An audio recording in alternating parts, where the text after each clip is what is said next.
नमस्कार साथियों, railway NTPC previous year question की श्रृंखला में आपका स्वागत है। साथियों, मैं आपको 7,000 से ज़्यादा प्रीवियस ईयर के क्वेश्चन इसमें करवाने वाला हूं, जो कि रेलवे एनटीपीसी प्रीवियस ईयर में पूछे गए हैं। तो साथियों, उसकी आज दूसरी क्लास है। पिछली क्लास में 5 जनवरी 2021 सेकंड शिफ्ट का क्वेश्चन करवा रहा था, उसके 20 क्वेश्चन हो चुके हैं पिछली क्लास में। साथियों, ये दूसरी क्लास है, तो इसमें अपन 20 क्वेश्चन से दोबारा स्टार्ट करेंगे। तो साथियों, 20 क्वेश्चन आपके हो चुके हैं।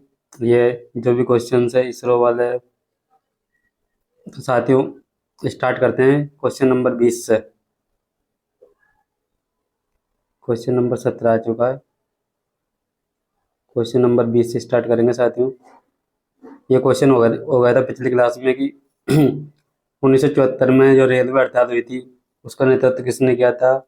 जॉर्ज फर्नांडिस ने किया था। अगला क्वेश्चन लेते हैं, क्वेश्चन नंबर 21। किस प्रकार की मिट्टी दक्कन के पठार के अधिकांश भाग में आच्छादित होती है? जलोढ़ मिट्टी, लाल मिट्टी, पीली मिट्टी, काली मिट्टी। तो साथियों, दक्कन के पठार में काली मिट्टी आच्छादित होती है, तो ऑप्शन नंबर 4 आपका राइट आंसर हो जाएगा साथियों। अगला क्वेश्चन लेते हैं, क्वेश्चन नंबर 22। क्वेश्चन नंबर 22 आपके सामने है। प्राचीन स्मारक और पुरातत्व स्थल अवशेष अधिनियम 1958 के अनुसार कोई भी संरचना, मूर्तिकला, शिलालेख आदि जो कम से कम कितने वर्षों से अस्तित्व में है, प्राचीन कहलाते हैं? तो साथियों, आपको पता ही है कि ये जो अवशेष अधिनियम 1958 उसके अनुसार 100 वर्षों से पहले का जो भी मूर्तिकला वगैरह है वो उसको प्राचीन माना जाएगा। साथियों, अगला क्वेश्चन लेते हैं, क्वेश्चन नंबर 23। क्वेश्चन नंबर 23 आपके सामने है।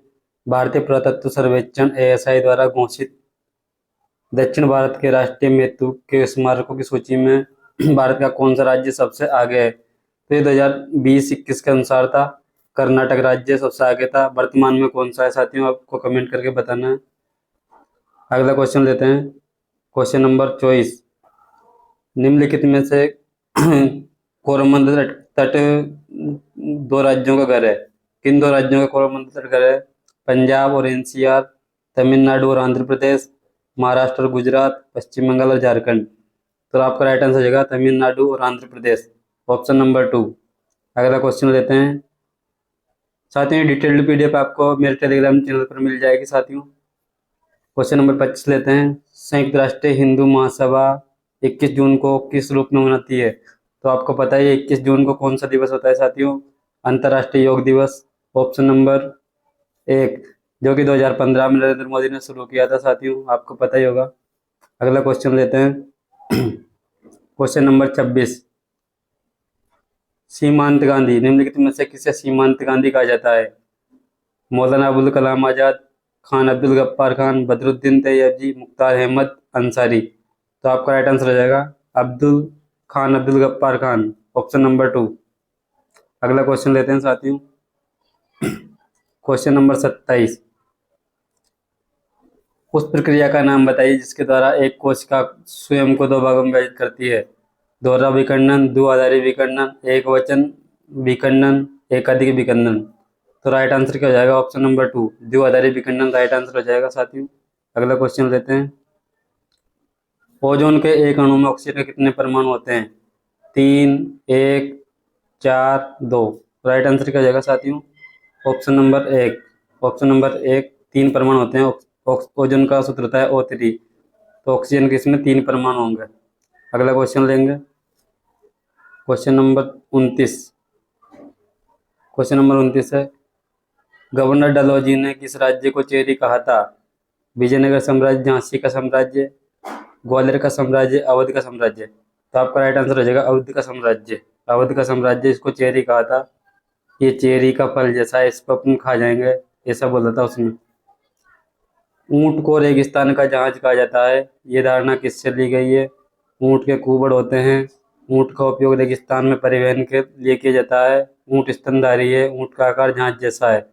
तो ये धारणा, ऊंट का उपयोग रेगिस्तान में परिवहन के लिए किया जाता है, इसलिए ऊंट को रेगिस्तान का जहाज कहते हैं। क्वेश्चन नंबर 31 लेते हैं, Pongal world count festival. Pongal world count festival किस राज्य की पहल है? तो आपको पता है ये पोंगल तमिलनाडु का राष्ट्रीय त्योहार है, और ये पहल भी तमिलनाडु की है। पोंगल त्यौहार मनाया जाता है साथियों। उसी के आधार पर ये पोंगल वर्ल्ड काउंट फेस्टिवल नहीं पहल है साथियों। तो इसका राइट आंसर तमिलनाडु हो जाएगा साथियों। अगला क्वेश्चन लेते हैं। निम्नलिखित में से संयुक्त राष्ट्र प्रणाली का बाहरी निरीक्षण निकाय का नाम क्या है? संयुक्त इकाई, संयुक्त पर्यावरण इकाई, संयुक्त निरीक्षण इकाई, संयुक्त समीक्षा इकाई। तो राइट आंसर हो जाएगा संयुक्त निरीक्षण इकाई।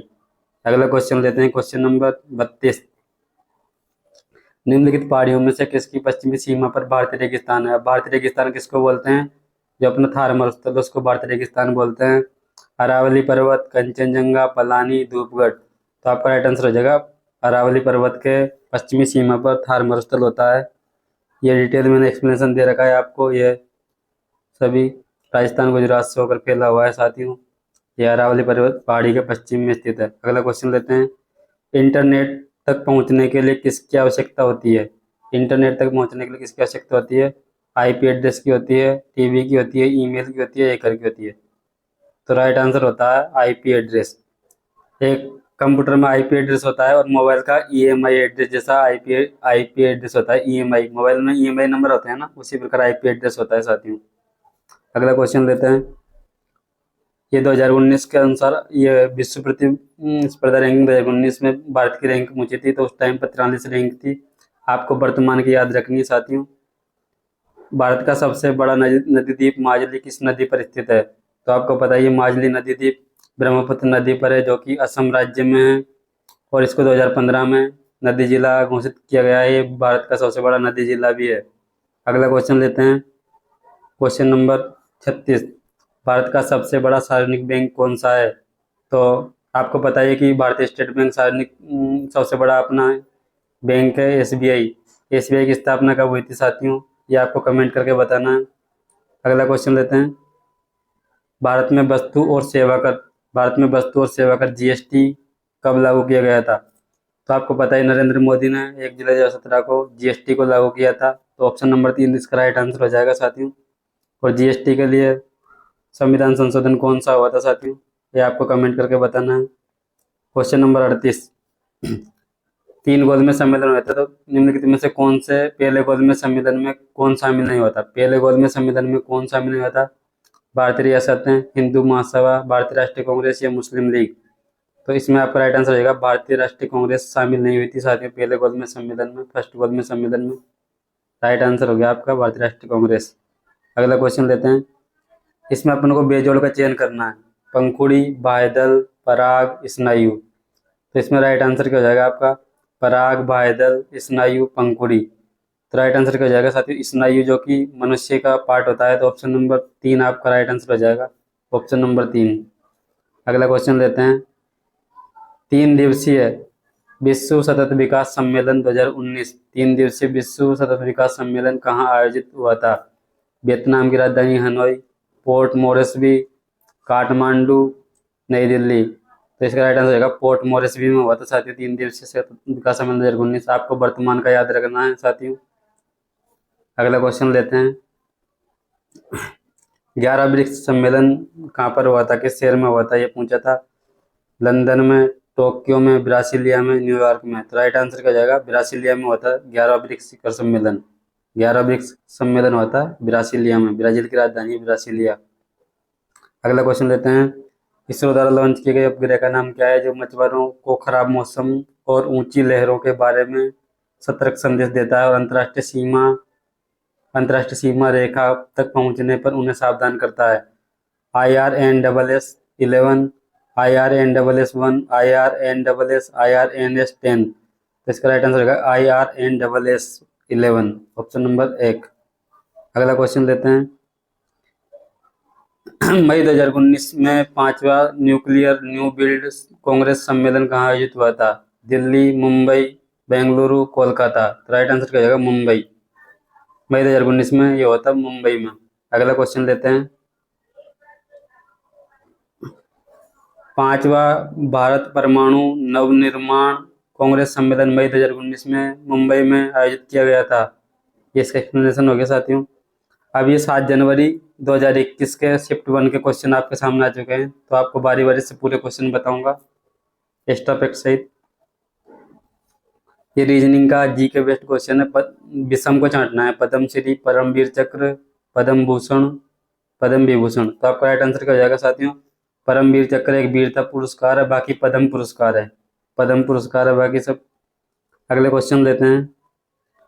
2018 में जकार्ता में आयोजित एशियाई खेलों में किस देश को प्रथम स्थान दिया गया था? 2018 में जकार्ता में एशियाई खेल हुए थे, उसमें किसको प्रथम स्थान दिया गया था? चाइना को दिया गया था साथियों। ज़्यादातर खेलों में चाइना ही टॉप करता है, एशिया के ज़्यादातर खेल होते हैं उसमें। अगला क्वेश्चन लेते हैं। क्वेश्चन नंबर 46, खिलाफत आंदोलन का नेतृत्व किसने किया था? तो साथियों शौकत अली, मोहम्मद अली, शौकत अली, अरमान अली, शौकत अली, मुसाफिर अली, अरमान अली और मोहम्मद अली। तो आपका राइट आंसर रहेगा शौकत अली और मोहम्मद अली। अगला क्वेश्चन लेते हैं। क्वेश्चन नंबर 47, निम्नलिखित में से कौन खाद्य श्रृंखला के तीसरे पोषक स्तर के अंतर्गत आता है?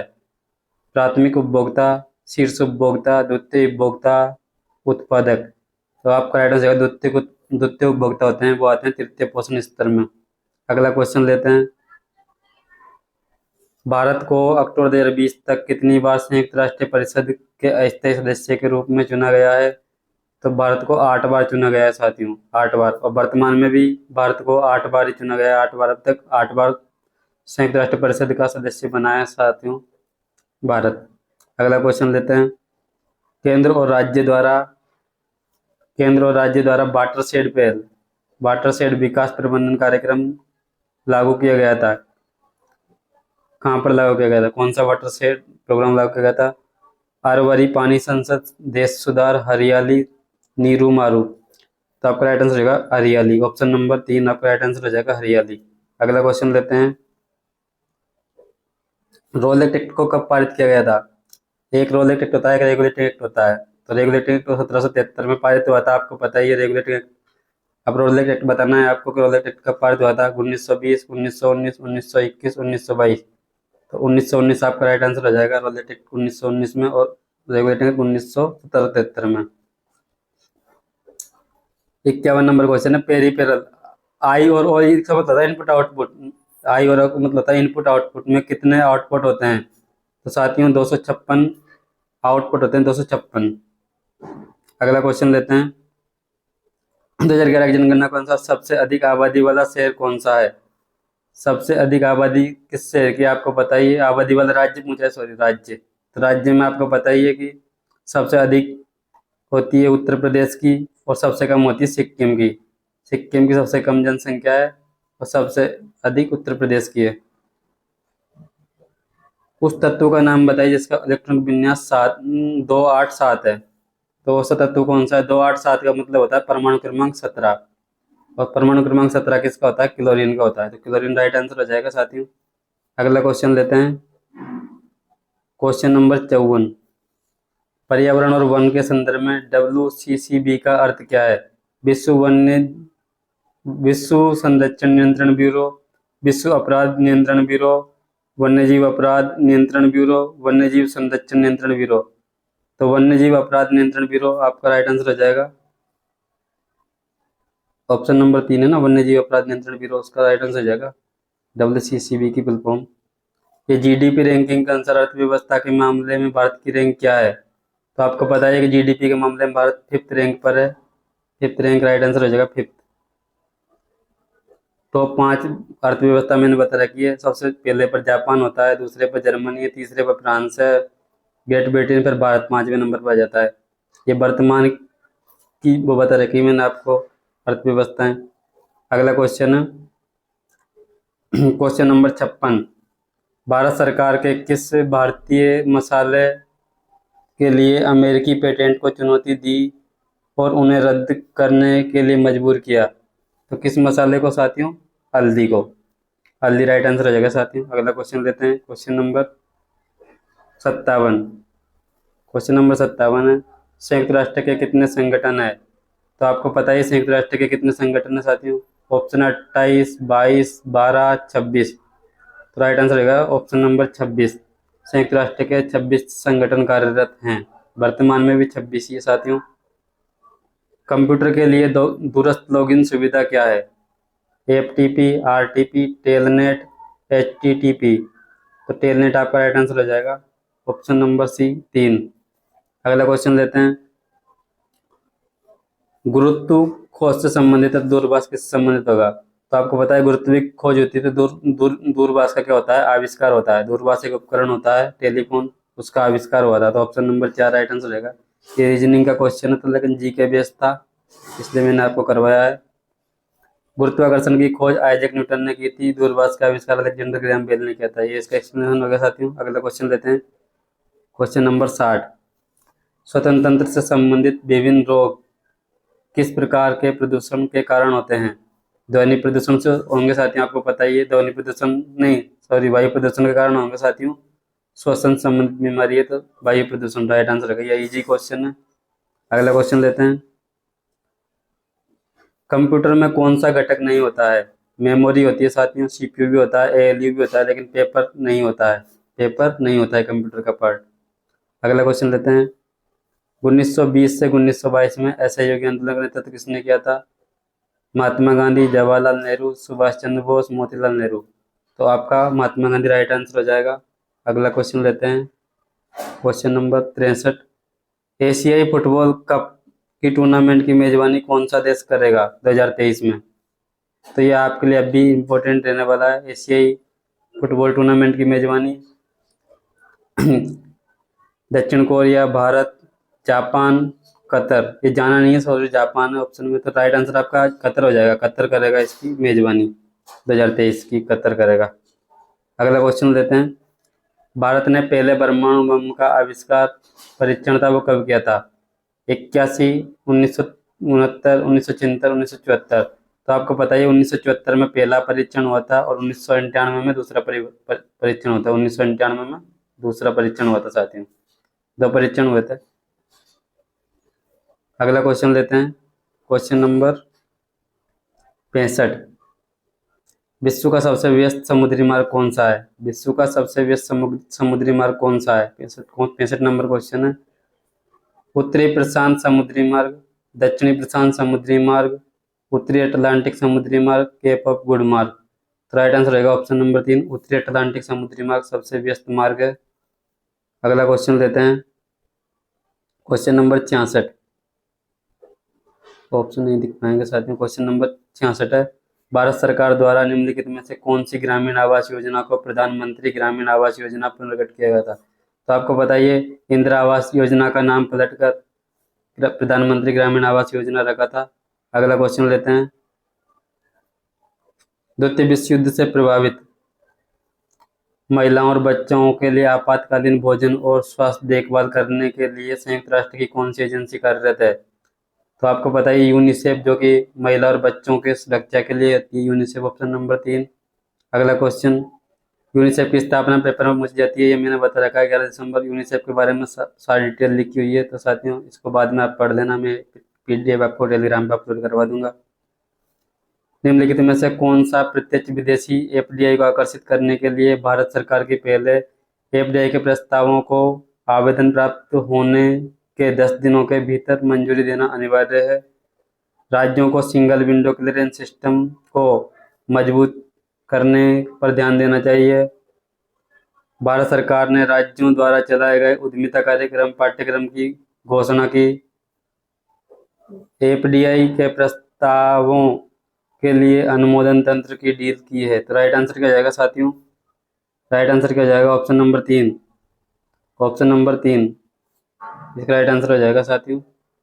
अगला क्वेश्चन लेते हैं, ये क्वेश्चन का राइट आंसर हो जाएगा ऑप्शन नंबर 3। अगला क्वेश्चन लेते हैं, क्वेश्चन नंबर 69। लॉर्ड इरविन द्वारा लिखे उन्होंने अपने पत्र में कितनी मांगे लिखी थी और उनमें से कुछ मांगों पर सहमति बन गई थी, उससे गांधी इरविन समझौते के रूप में जाना लगा था। तो साथियों कितनी मांग की थी? 11 मांग की थी। 11 सूत्री मांग लिखकर गांधी जी ने भेजी थी और उनमें कुछ मांगों पर स्वीकृति बन गई थी। इसको गांधी इरविन समझौता बोलते हैं। क्वेश्चन नंबर 17, IPC की धारा 377 पर हड़ताल करने के लिए कानूनी लड़ाई का नेतृत्व करने वाली प्रसिद्ध भारतीय महिला वकील कौन थी? मेनका गुरुस्वामी, पिंकी आनंद, करुणानंदी, वृंदा गिरोवर। मेनका गुरुस्वामी, अरुंधति काटजू। तो इसका राइट आंसर होगा मेनका गुरुस्वामी और अरुंधति काटजू, यही राइट आंसर हो जाएगा साथियों। चौथा ऑप्शन भी देख लो। मेनका गांधी और अरुंधति काटजू, मेनका गुरुस्वामी और अरुंधति काटजू, ऑप्शन नंबर 3 आपका राइट आंसर हो जाएगा साथियों। निम्नलिखित में से कौन कार्बन का प्रूफ नहीं है? कार्बन का प्रूफ है तो आपको पता है हीरा और ग्रेफाइट जो है, हीरा और ग्रेफाइट सबसे प्रमुख इसके अप्रूप होते हैं, प्रसिद्ध होते हैं ये दोनों, तो हीरा आपका राइट आंसर हो जाएगा। अगला क्वेश्चन लेते हैं। 31 अक्टूबर 2020 तक केंद्र और केंद्र शासित प्रदेश और राज्य कितने हैं? तो 28 राज्य और 8 केंद्र शासित प्रदेश थे उस टाइम पर भी, और अब भी यही है, 28 और 8। अगला क्वेश्चन लेते हैं। विवादास्पद पर बीजिंग के विरोध के बाद भारत ने 2017 में पहले बेल्ट एंड रोड फोरम बहिष्कार किया था। चीन नेपाल आर्थिक गलियारा, भारत पाकिस्तान आर्थिक गलियारा, चीन अफगानिस्तान आर्थिक गलियारा, चीन भूटान आर्थिक गलियारा। तो चीन पाकिस्तान आर्थिक गलियारा राइट आंसर हो जाएगा इसका। अगला क्वेश्चन लेते हैं। Question number 74। 2020 के मानव विकास सूचकांक के अनुसार कौन सा देश पहले स्थान पर है? तो मानव विकास सूचकांक 2020 के अनुसार पहले स्थान पर कौन है? तो नॉर्वे टॉप पर है। वर्तमान में कौन टॉप पर है याद रखना है आपको, 2019 के अनुसार नॉर्वे था। अगला क्वेश्चन, धनात्मक आवेश आयन को क्या कहा जाता है? तो ये भी सिंपल ही क्वेश्चन है, धन आयन बोलते हैं साथियों। ऑप्शन नंबर 4 राइट आंसर हो जाएगा। अगला क्वेश्चन लेते हैं। Question number 76। 2019 तक घरेलू और विदेशी पर्वतारोहियों के लिए कितनी हिमालय ट्रेकिंग खुली है? तो उस टाइम पर 137 खुली थी साथियों। वर्तमान में आपको आंसर करना है, ये करंट अफेयर का क्वेश्चन पूछा गया था। भारतीय राष्ट्रीय कांग्रेस के पहले मुस्लिम अध्यक्ष कौन थे? भारतीय राष्ट्रीय कांग्रेस के पहले मुस्लिम अध्यक्ष तो बदरुद्दीन तैयब जी पहले अध्यक्ष थे मुस्लिम, और पहले दादा भाई नौरोजी कांग्रेस के पहले अध्यक्ष थे, दादा भाई नौरोजी। अगला क्वेश्चन लेते हैं। Question number 78। कौन सा स्वर्णिम चतुर्भुज योजना राजमार्ग का हिस्सा नहीं है? हैदराबाद, कोलकाता, दिल्ली, मुंबई। तो आपको पता ही साथियों, हैदराबाद इसका हिस्सा नहीं है। दिल्ली, मुंबई, कोलकाता और एक शहर कौन सा है साथियों? चेन्नई। ये 4 शहरों को स्वर्णिम चतुर्भुज योजना जोड़ती है। अगला क्वेश्चन लेते हैं। 79। गांधी जी 1922 में गांधी जी द्वारा असहयोगी आंदोलन को बंद करने का मुख्य कारण क्या था? तो आपको बताइए कि उत्तर प्रदेश के चौराचारी नामक स्थान पर एक पुलिस की भीड़ ने, कर्मचारी थे पुलिस, उनको जिंदा जला दिया था, इसलिए इसको बंद कर दिया था आंदोलन को। 80 नंबर क्वेश्चन लेते हैं। 2018 में 11वां विश्व हिंदी सम्मेलन कहाँ आयोजित किया गया था? 11वां विश्व हिंदी सम्मेलन कहाँ आयोजित किया गया था? मॉरिशस, मुंबई, चंडीगढ़, कोलकाता। तो आपको पता ही है कि उस टाइम पर शायद ये मुंबई मॉरिशस में हुआ था, मॉरिशस। इसका मॉरिशस राइट आंसर हो जाएगा साथियों। विश्व पुस्तक और कॉपीराइट दिवस कब मनाया जाता है? विश्व पुस्तक और कॉपीराइट दिवस 23 अप्रैल, 13 मई, 19 जनवरी, 27 अप्रैल। तो 23 अप्रैल आपका राइट आंसर हो जाएगा, विश्व पुस्तक और कॉपीराइट दिवस। अगला क्वेश्चन लेते हैं। क्वेश्चन नंबर, ये कुछ मैंने राष्ट्रीय दिवस है, इनको मैंने विश्व स्वास्थ्य दिवस 17 मई को, राष्ट्रमंडल खेल दिवस, तंबाकू निषेध दिवस, विश्व पर्यावरण दिवस सारे बता दिए हैं। ये PDF आपको टेलीग्राम चैनल पर अपलोड हो जाएगी। भारत में राष्ट्रीय पंचायती राज दिवस कब मनाया जाता है? 24 अप्रैल, 3 मई, 10 अप्रैल, 4 जून। तो आपको पता है कि 24 अप्रैल को मनाते हैं अपन पंचायती राज दिवस। अगला क्वेश्चन लेते हैं। Question number 83। भारत के 3 चरण के परमाणु ऊर्जा कार्यक्रम की स्थापना किसने की? तो आपको पता ही है कि डॉक्टर होमी जहांगीर भाभा 3 चरण के कार्यक्रम के अपने संस्थापक हैं। तो right answer doctor Homi Jahangir Bhabha हो जाएंगे, ऑप्शन नंबर 3। भारत ने पहली पंचवर्षीय योजना के दौरान, भारत ने किस पंचवर्षीय योजना के दौरान मिश्रित अर्थव्यवस्था को अपनाया था? चतुर्थ, द्वितीय, तृतीय, प्रथम। तो द्वितीय पंचवर्षीय योजना के दौरान अपनाया था साथियों मिश्रित अर्थव्यवस्था को। अगला क्वेश्चन लेते हैं। Question number 86। भारत के अंतरिक्ष कार्यक्रम के जनक किसे कहते हैं? भारत के अंतरिक्ष कार्यक्रम के जो जनक है, उनको जनक है वो कौन है? विक्रम सेठ, अनुज लाल, विक्रम साराभाई, आदित्य साराभाई। तो विक्रम साराभाई आपका राइट आंसर हो जाएगा। अगला क्वेश्चन लेते हैं। साथियों ये पूरे दोनों शिफ्टों के क्वेश्चन पूरे हो चुके हैं। ऐसे ही मैं सीरीज चलाता रहूंगा साथियों, वीडियो को लाइक कर दिया करो। धन्यवाद साथियों।